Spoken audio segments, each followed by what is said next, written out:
Material control का एक question लेकर आपके सामने है। यहाँ मैं क्वेश्चन रीड करती हूँ थोड़ा सा कम टाइम लेते हुए। आ तथा बा नामक सामग्रियों का विवरण निम्न प्रकार है। सामग्री उपयोग, normal uses, the particulars of A and B material as the following. जो हमारी मटेरियल है, नॉर्मल यूजेस जो है वो हमारा 10 यूनिट्स पर वीक के लिए, एक सप्ताह के लिए। न्यूनतम उपयोग, मिनिमम यूजेस जो है वो 5 यूनिट्स है, एक सप्ताह की बात यहाँ भी कही गई है। अधिकतम उपयोग, मैक्सिमम यूजेस 15 यूनिट्स हैं, वो भी 1 वीक के लिए। पुनः आदेश मात्रा, रीऑर्डर क्वांटिटी, ए वाली जो हमारी मटेरियल है उसके लिए 60 यूनिट्स, बी वाली मटेरियल के लिए 100 यूनिट्स।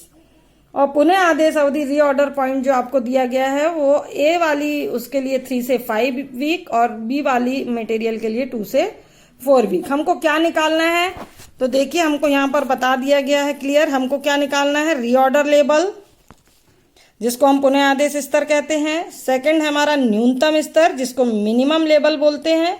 और थर्ड है हमारा अधिकतम स्तर जिसको मैक्सिमम लेवल बोलते हैं। और फोर्थ है हमारा औसत स्टॉक स्तर जिसको एवरेज स्टॉक लेवल हम बोलते हैं। तो ये हमको 4 चीजें काउंट करनी है। तो चलिए हम स्टार्ट करते हैं बिना टाइम वेस्ट किए हुए। इसका जो आएगा वो 60 यूनिट्स। क्लियर। अब इसके बाद ये हमारा ए वाला काउंट हो चुका है। अब हम बी वाला काउंट करते हैं। बी वाला हमारा है मिनिमम लेवल। यहां पर हमारा क्या है, reorder level minus normal uses into average lead, average lead time. चलिए हम कैलकुलेट करते हैं। तो हम क्या कैलकुलेट कर रहे हैं, मिनिमम लेवल। अब हम पहले देखें कि हमारा रीऑर्डर लेवल कितना है। ये जो आपने काउंट किया था ये रीऑर्डर लेवल था। तो हमारा ए वाली मटेरियल और बी वाली मटेरियल, ए वाली मटेरियल का रीऑर्डर लेवल कितना आया था हमारा 75, हम यहाँ पर नोट डाउन करेंगे। और बी वाली का आया था 60 यूनिट्स, ये हमने नोट किया। फिर यहाँ पर माइनस का साइन है, ये जैसा फार्मूले में है हमको ठीक वैसा ही करना है, अलग से कुछ भी नहीं करना है। ये हमारा फार्मूला है, यहाँ पर माइनस का साइन है, हमने दोनों जगह माइनस का साइन लगा लिया। नॉर्मल यूजेस हमसे पूछा गया, तो नॉर्मल यूजेस जो है वो दोनों का ही 10 यूनिट्स है ना। और उसके बाद हमसे यहां पर बोला गया है कि एवरेज लीड टाइम। तो एवरेज लीड टाइम आपको, एवरेज लीड टाइम हमारा कितना आया था, हमको क्वेश्चन में ही दिया गया है कि एवरेज लीड टाइम है 3 to 4। यहां पर हमारा आएगा 4 और इसका आएगा 3। ये हमारा एवरेज लीड टाइम है। तो हम चलिए कैलकुलेट करते हैं। तो यहाँ हमारा हो जाएगा 75 माइनस 40 और यहाँ हो जाएगा 60 माइनस 30। तो हमारा इसका जो मिनिमम लेवल आएगा वो आएगा 35 और इसका जो मिनिमम लेवल आएगा वो 30 यूनिट्स। क्लियर है। अब हम सी वाला थर्ड वाला काउंट करते हैं। थर्ड हमसे बोला गया है निकालने मैक्सिमम लेवल। थर्ड हमसे बोला गया है मैक्सिमम लेवल। ये हमारे फार्मूले होते हैं, कहा गया है मैक्सिमम लेवल निकालने के लिए। तो मैक्सिमम लेवल का हम यहां पर फार्मूला लिखते हैं। मैक्सिमम लेवल का फार्मूला है रीऑर्डर लेवल माइनस, यहां पर हम लिखेंगे मिनिमम यूजेस रेट, यानी हमारी न्यूनतम उपयोग की जो दर है वो। यहां पर हमारी आएगी मिनिमम लीड टाइम, ये हम ब्रैकेट क्लोज करेंगे, प्लस हमारा होगा EOQ, या जिसको हमने आपको बताया था reorder quantity. Is that clear. चलिए हम देखते हैं। हमको यहां पर 2 मटेरियल दिए गए हैं, आपको मैंने पहले ही बताया था, material A and material B. तो हम काउंट करते हैं। सबसे पहले रीऑर्डर लेवल हमारा कितना है हम वो देखते हैं।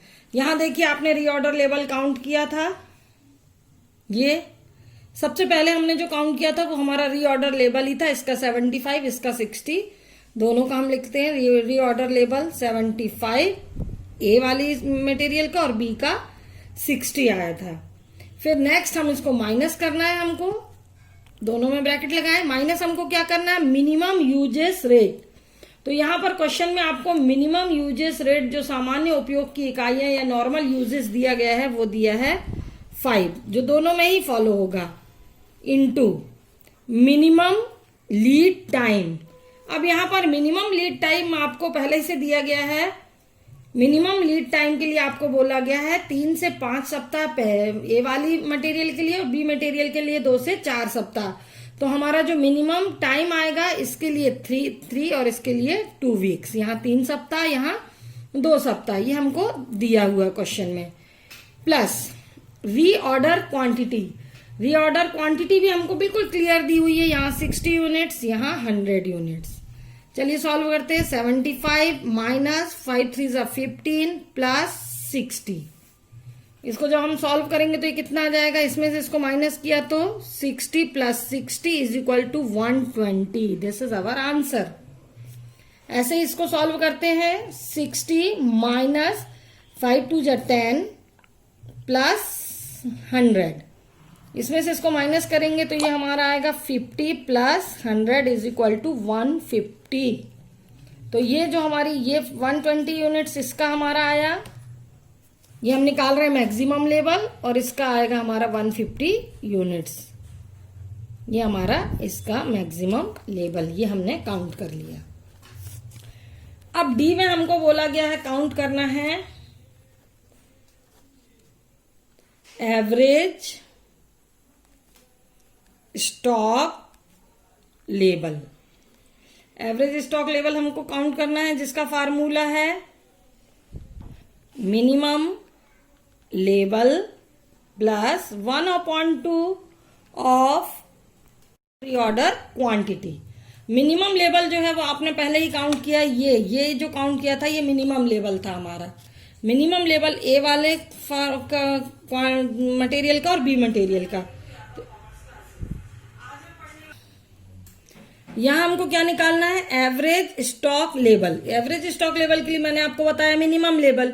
यहाँ ये देखिए आपने मिनिमम लेवल दोनों का काउंट किया है, ए का मटेरियल का 35, बी मटेरियल का 30। हम यहाँ पर लिख देते हैं 35 ए मटेरियल का और बी मटेरियल का हमारा 30 प्लस 1/2, प्लस का साइन हमको लगाना है, 1/2 लिखना है। जैसा फार्मूले में बोला गया बस एज इट इज हम ही लिखेंगे। रीऑर्डर क्वांटिटी, रीऑर्डर क्वांटिटी हमको दी गई है 60 यूनिट्स और 100 यूनिट्स। तो यहां पर हम लिखेंगे 60 यूनिट्स और यहां लिखेंगे 100 यूनिट्स। इसको हम काउंट करते हैं 35 प्लस इसका जब हम आधा करेंगे तो आएगा 30, और 100 का जब हम हाफ लेंगे तो यह आएगा 50, बीच में प्लस का साइन है। अब इसका टोटल होगा 65 यूनिट्स और इसका होगा 80 यूनिट्स। तो देखा आपने, इस पूरे प्रॉब्लम में आपको करना क्या है, सिर्फ आपको फार्मूले पे ध्यान देना है पूरा। यहां पर आप एक बार शॉर्ट में देख लीजिए, हम रीऑर्डर लेवल निकाल रहे हैं। हमको सबसे पहले रीऑर्डर लेवल निकालने के लिए ये फार्मूला फॉलो करना है, ये देखिए फॉलो करना है। फिर हम मिनिमम लेवल के लिए हमको ये फार्मूला यहां पर फॉलो करना है। नेक्स्ट हमको निकालना मैक्सिमम लेवल। मैक्सिमम लेवल का हमारा फार्मूला ये है। उसके बाद हमको निकालना है एवरेज स्टॉक।